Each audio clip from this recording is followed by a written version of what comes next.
তো না এই দেখানোর চেয়ে না দেখাই ভালো, ঠিক না? মানুষের কত এই মিডিয়ার সামনে কথা বলবে, যারা মিডিয়াতে না বিরক্ত না, মিডিয়ারা তো অনেক কষ্ট করতেছে এই দেশের জন্য কিছু দেওয়ার জন্য, কিন্তু মিডিয়ারা তো পারতেছে কারা এগুলা করতেছে, যারা করতেছে তাদেরকে কেউ ধরতে পারতেছে না, পারে না।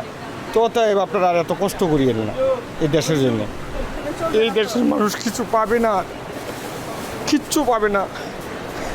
যদি পারতো দিলে এত কষ্ট করতো না বাংলাদেশের মানুষ। 18 কোটি 40-50 টাকায় কোনো বাজার নাই, কষ্ট লাগে। বৃষ্টি ও বন্যার খবর শুনলেই রাজধানীর কাঁচা বাজারগুলোতে বেড়ে যায় সবজিসহ নিত্যপণ্যের দাম।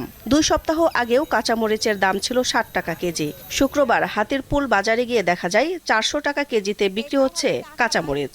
সবজির মধ্যে বেগুনের দাম সবচেয়ে